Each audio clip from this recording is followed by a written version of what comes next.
Hi everybody, my name is Misty Wagner. I'm your personal acting business coach. Please visit my website, actingbusinesscoach.com, or my GoFundMe page if you're not one of my talent.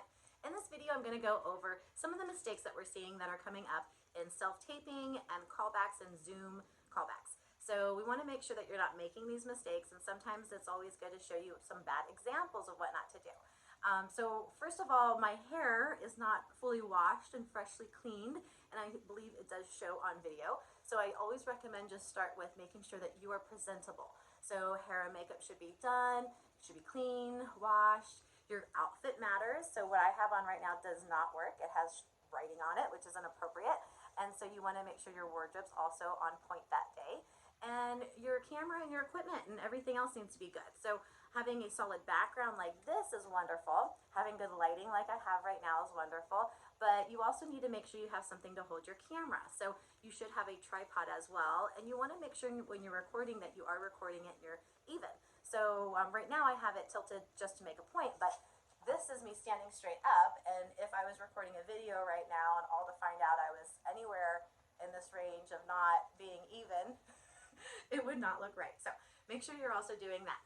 You also do not want to have a hat on unless the role actually requires you to wear a hat. So please make sure you are not wearing a hat as well. And I'm going to take this off of my tripod and continue to give you some more examples. So being on the move does not work. Do not walk around doing your Zoom callback, your audition. Do not be in a car doing your callback or your Zoom audition.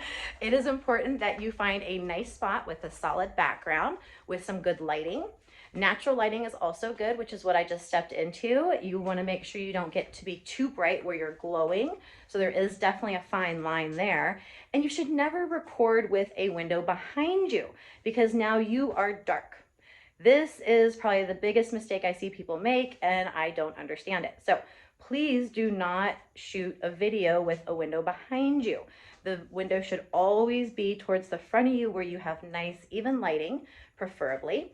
And we also want you to avoid these stucco walls. I've had a lot of people do this, and the stucco wall just does not look as good either. So, all I can do is just show you, what looks good, what doesn't. I feel like the best example of a bad example is to show you exactly what not to do.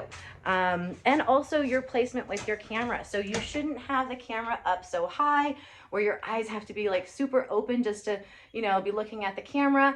And you also don't want to have it super low where you're looking down or you're getting a double chin or looking up your nose, anything like that. So I've seen some people try to prop it up against something on a table. That doesn't look good either.